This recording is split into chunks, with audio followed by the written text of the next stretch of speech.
Welcome to Unlock Your Child's Full Potential. I'm Billy, mom of three, positive parenting coach, and your guide to raising kids with connection, not control. Here we talk about parenting without punishments and constant power struggles, building deep bonds, and creating a home where kids want to listen, so you can enjoy family life to the fullest. Youth sports can be an incredible place for kids to learn teamwork, resilience, and discipline. But let's be honest, they can also come with a lot of pressure. From overbooked schedules to high-stakes competitions and unspoken expectations, it's easy for the joy to get lost along the way, not just for the kids, but for the whole family. Today, I'm joined by Michael Huber, a certified mental performance consultant who works with young athletes and their families to help kids get their minds to work for them, not against them. Michael is a former athlete, a dad, and a volunteer coach who's seen the good, the bad, and the very stressful side of youth sports. In our conversation, we talk about what healthy support actually looks like from the sidelines, how to protect your child's mental health and confidence in competitive environments, why kids tie their self-worth to performance, and how to help them untangle it, what to do when your child wants to quit, and how to navigate it all as a family without burning out. If you've ever found yourself wondering whether you're being too pushy or not pushy enough, this episode is for you. Hi, Michael. Welcome to the show. Hi, Billy. Thank you so much for having me. It's great to be here.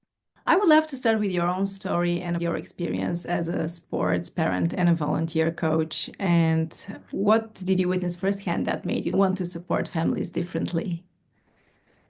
For me, sports have been a big part of my life since I was a young person. I was always competing. I played through high school, and sports were really important to me. And I look back and I just realized how much pressure I put on myself as an athlete, and I didn't have pressure from the outside.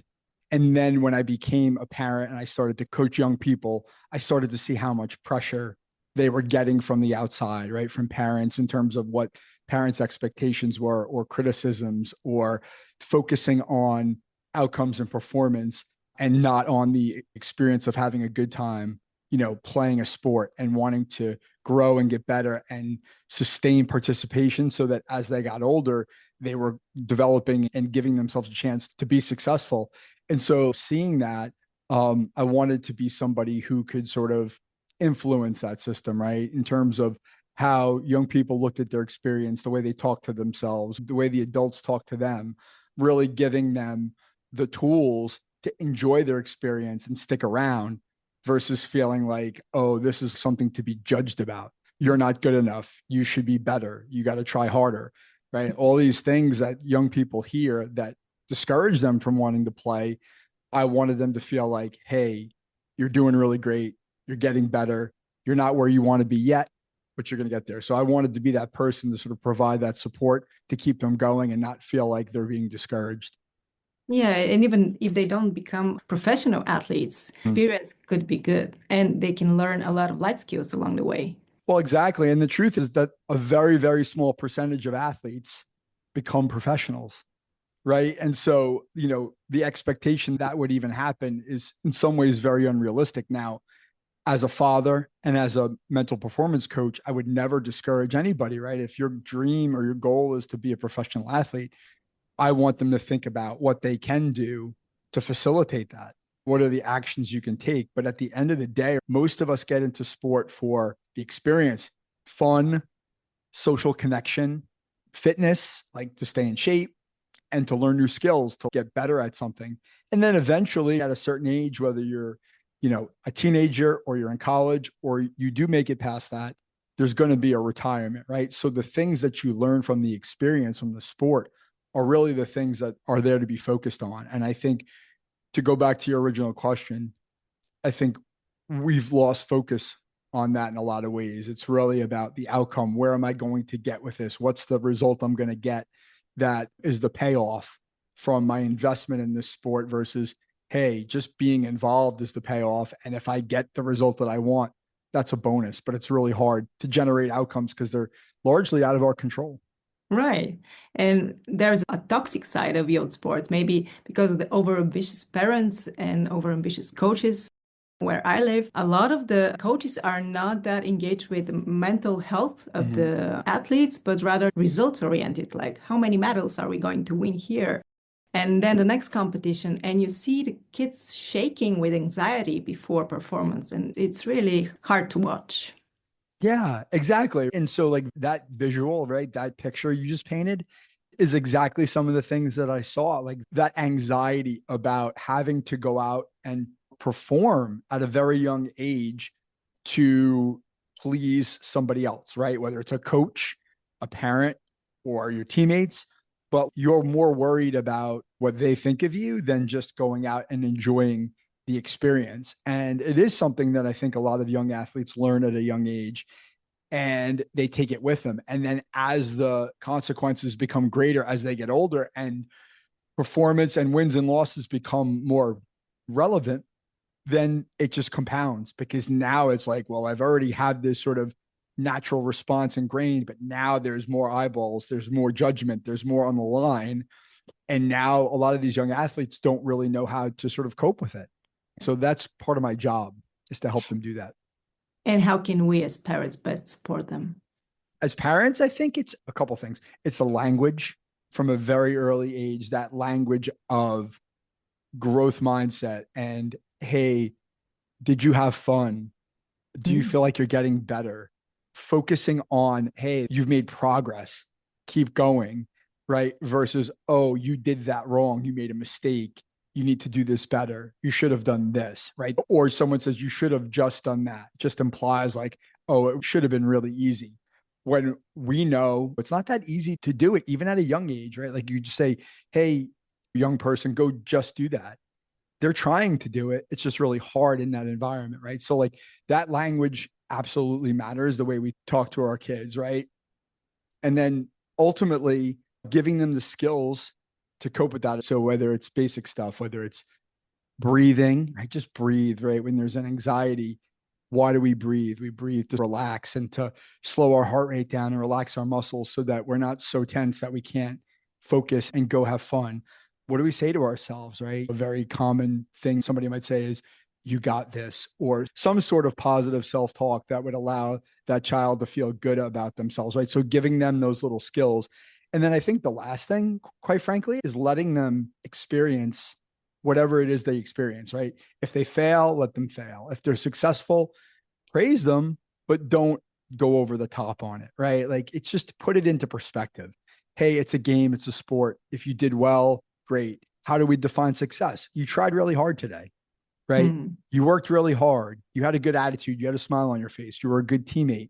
Reward those things versus we scored 3 goals, right? And now it's like, well, I've got to go score 3 goals again in order to get that praise versus all I have to do is just go out and try hard and have a smile on my face. Now I'm going to get my parents' support because I do think, and a lot of times it's implicit, Billy, but I've heard this explicitly. I think sometimes kids think it's conditional, right? A parent's love and care is conditional upon their performance. Well, obviously, most parents aren't saying that, right? Like, it's not something someone says, like, if you don't play well, I'm not going to love you. But I think when you're still in that very early developmental phase, you can easily associate a parent's love with your performance. And that is something that is really scary for a lot of kids. So, really trying to disconnect the two and making them unconditional and just say, sports, sport, let's focus on the good stuff and the fun and, what you did well. I agree. Unconditional love is the most important part. And when do you let a child quit? Like, for example, they Mm. love the sports they're in, but they're not performing well, they don't feel well. Where is the line between teaching commitment and being overly exercising control and pressure? Yeah. So that's a really great question. And I don't know that there is a right answer, but what I would say from my experiences, I think once young people start to get into their early teens, 13, 14 years old, if they express a desire to not continue with the sport, I think you've got to honor that or at least consider it. Right. And I think as a parent, and I've experienced this with my own children in sports where they've said, I don't want to do this anymore. And I think you do want to explore what's the reason why, right? Why don't you want to do that? And, if you're 13 or 14 years old and you say, hey, I want to pursue something else that's requiring more of my time, or I'm just not having fun with the sport, or I want to try something else. I think you do have to honor it. Even as a parent, we think they've spent 10 years doing this. We should try to push them to keep going.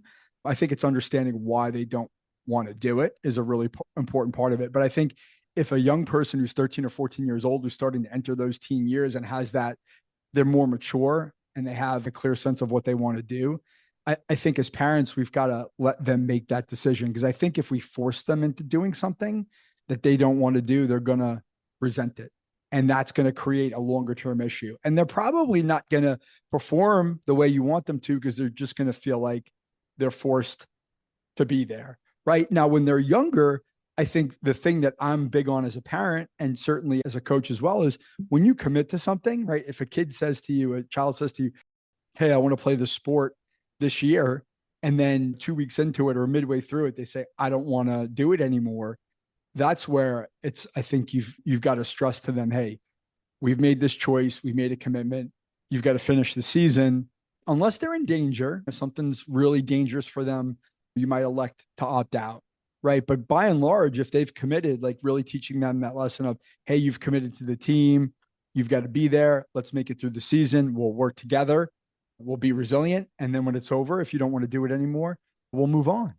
And I think that those are really the best ways to do it. But I think for everybody, that experience is different. I don't think there's any real formula to handling that situation. It's really hard. Yeah, it is. I'm a mom of younger kids. And what I see sometimes is that they just want to skip practice because they don't feel like going.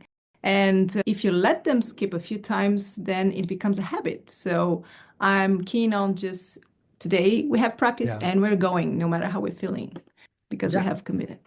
Yeah, exactly. And it's the same thing about adults. I don't feel like going to work today, but we go because we have an obligation, and that's our responsibility. And I think it is an important lesson. And I've also learned both as a parent and as a coach is if they don't feel like going, usually when they get there, it's okay. Right. Yeah. It's more the thought of, I don't want to go. Right. I don't want to go because I'm tired. I don't want to go because I'd rather be playing video games. I don't want to go. I see this with older athletes, even high school athletes, who say, I don't want to go because I have a big exam or I have a project or I have homework. And that is a priority for them because that's a more pressing matter than, well, I'm going to this practice. And they feel like, well, I don't want to go to practice because I have more important things to do. And so that's one of the things, working on with a young athlete, whether they're 12 or they're 16, is also learning how to be present in what you're doing. Hey, I'm going to go to this thing. I'm going to commit to it, and I'm going to be present to what I'm doing when I'm doing it, rather than thinking about the thing that I have to do when I get home or that thing that I could have been doing before practice. Really committing to being present, because that's where they're going to find the motivation, the enjoyment, the performance that they want, is just by being immersed in what they're doing. For young people, I think that happens once they get there. But before, I think it's just can be daunting because there are so many other things that are taking their attention and energy. Yeah. And being present is a great skill to master. Mhm. So I completely agree on that. Do you believe families should all focus on one sport, like multiple kids join the same team or club? What are the pros and cons of going all in as a family? Yeah, it's a really hard question to answer because I think it's a family decision, right? Every family has to decide what's best for them. I mean, personally, I think participating in multiple sports is a great way to learn all sorts of different skills, to challenge yourself, to learn how to challenge your body to move differently, to solve different problems. There are different demands. It also takes some of the pressure off. I think when you specialize in a sport at an early age, there's also this identity element that comes in. Like, my identity is about that one sport. And if it doesn't go the way I want it to, or if I don't play well, it's harder to cope with that because it's such a big part of who I am and part of my life. That being said, if a child has the ability, they're identified at a very early age as being potentially special, going to an academy type setting where you're playing for a professional club at a lower level because you have that ability. So there's that element. If you have that ability, that is one consideration. And then it's also the consideration of, what does the young person want? And I think starting before those early teen years, it's maybe a challenge because it's like, do they really know what they want yet? And are we going to put them into this environment versus, hey, I'm 13 or 14 years old going, no, I really want this. I want to be a professional. I want to be a college player. And they can have agency in the decision and feel like, hey, you know what? I want this. Because if the child is bought in and they tell you, I really want to do this, that's really all you have to go on. And so I would follow that trail. But again, I think the question you always ask in the background is this going to be a danger to my child? And I think the answer in most cases is no, but you don't want to put them in harm's way by committing to something that's going to be really stressful or is going to hinder some other element of their development, potentially like academics or what have you, right? So you got to look at the whole picture, understand the child. This is the other part that I don't think I've emphasized enough. Understand your child. What's their personality? What makes them tick? You know, what are you seeing? What are you observing versus what are you hearing? And trying to put that whole picture together and say like, okay, based on everything I know about this child and everything I'm hearing and what I know about the environment, this seems like the best decision. We never can make a perfect decision. We've only can go on the information that we have in the moment. But I think we've got to do our research and really look deep inside and go, is this the best thing for my child? And if you can answer that question, yes, then I'd say specialize. You know, I think you got to trust your instincts at some point. What I found is just trying to expose my kids to as many sports as possible so they Yes. can see what clicks. Yes. And it's easier because I'm a mom of three to just have them to one practice altogether. But at some point, you see that they have different interests and you just gotta follow them. Yeah, absolutely. And I agree with that, right? Well, both of my children who are now teenagers who have gotten to the point where they generally specialize. My son's a junior in high school, so he's almost 17 years old, which I think that's totally reasonable for a lot of kids that age. A lot of kids are out of sport completely at that point. He's plays one sport, soccer. But up until last year, he was playing other sports. My daughter is a soccer player as well. She's going to be 15. She plays flag football here in the US. So she does other things. And so she's trending towards specialization too, but they like to do other things. They always have. And I think learning how to do other skills and, like I said, cope with the demands of different environments, like there's nothing that can go wrong by playing multiple sports. I think the biggest consideration there too for some families is time, right? Time management. If you have multiple children who are playing multiple sports, it's really hard to manage that. I don't know what it's like where you live, but getting kids to practices, multiple practices a week, the financial element of it here in the US, there's a lot of considerations too that are outside of the participation arena that influence whether or not we do it. And I think sometimes parents feel pressure to have their kids do all these things. And it also adds additional stress to the family, whether it's, you know, they're scrambling to get their kids to different practices and games and puts a lot of stress on the family that way, or from a financial standpoint, as they get older, it starts to get more expensive. And that also can be a burden. So those are other considerations, I think, that come into the equation of should we be doing all these different sports? Yeah, that's a factor for sure.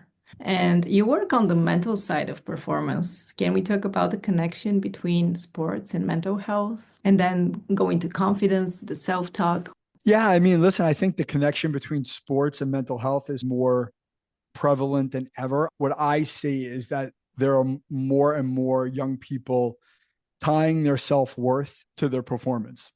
And it doesn't always necessarily spill over into their everyday lives to the point where it's debilitating, right? Their mental health is really failing because of sport. But that certainly is more prevalent now than I think than ever. And so I see this with a lot of young people who are just like, they get really down on themselves and they're like, well, if I can't play well, then I'm not worthy of it. A big part of their identity, which I think I may have hit on earlier, a big part of their identity is tied to their sport and their performance. And so they have a harder time seeing the value of themselves as people outside of sport. I'm a son, I'm a sibling, I'm a student, I'm a friend, I'm a whatever. I have all these different elements of my personality and my identity that are valuable to other people, but they always come back to, if I don't perform well, how are people going to see me? Or am I letting other people down? Or, you know, what's wrong with me? And I think that from my perspective, what I like to do, I'll use the same word, is my job, I feel like, is to give not only people, young people, tools like the breathing and the mindfulness and the self-talk to help them cope better and enjoy their sport better, but to give them a perspective. Because I think one of the things that I really notice, and this happens a lot, whether it's learning from the young people that I work with or learning from the parents that I work with is that even if a parent, and as a parent myself, even if a parent has their child's best intentions at heart, there's the nature of the relationship between the parent and the child is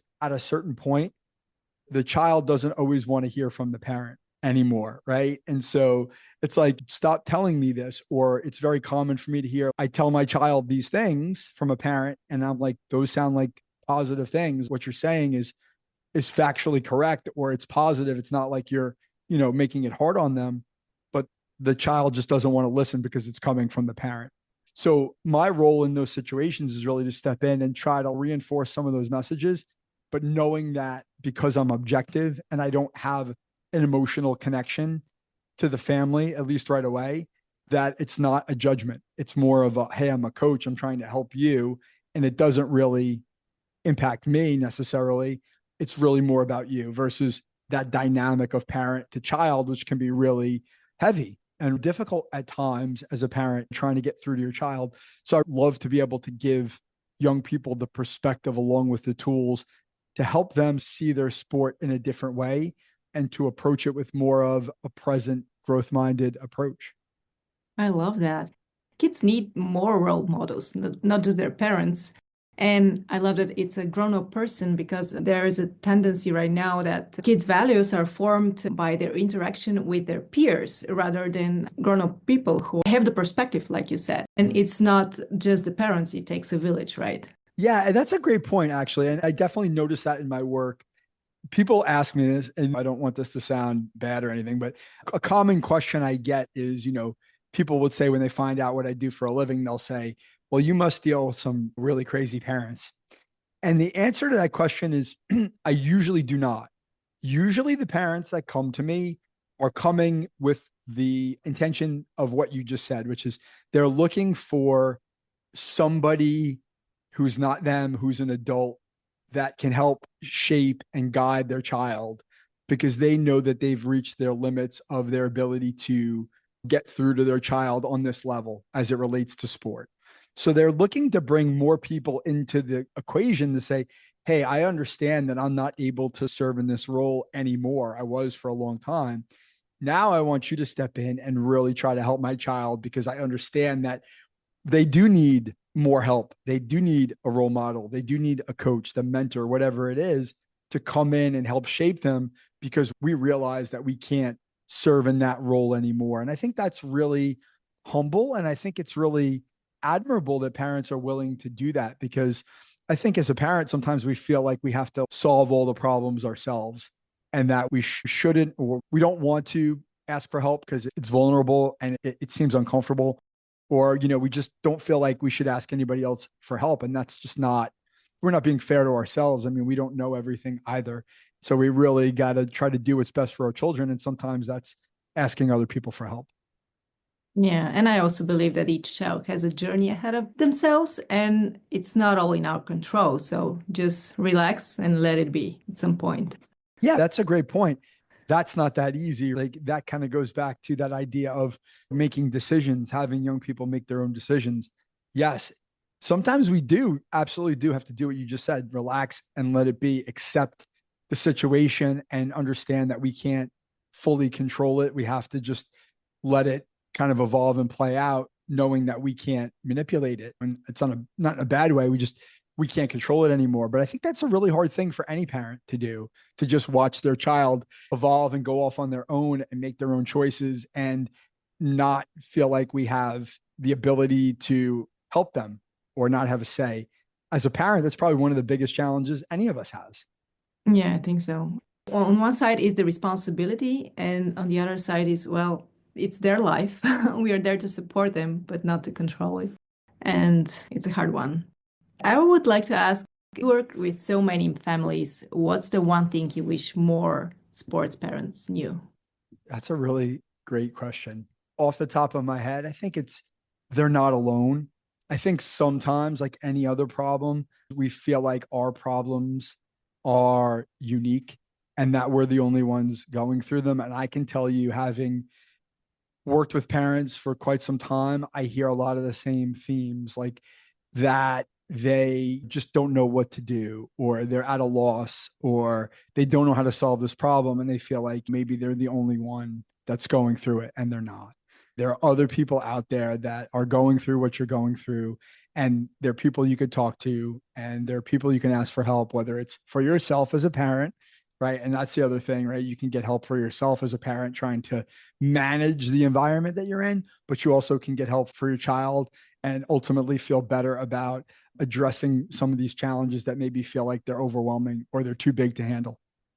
I think that's applicable to so many situations. Yeah, Like it is. this feeling that we are alone and it's our unique situation. Mm-hmm.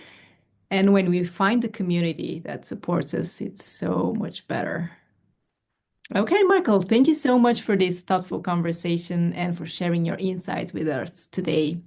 I know so many parents will walk away with a fresh perspective now, not just in sports, but in life. And before we wrap up, I would like to ask where listeners can find you, learn more about your work, and connect. Sure, absolutely. Yeah, you can find me at my website. It's michaelvhuber.com. There you can find free resources. I have podcasts, I have blogs, and you can contact me through there, and you can find all my social media. So that's really the best place to find me. Thank you for tuning in. If you found value in this episode, please share it with a friend and help me reach more moms around the world. See you next time.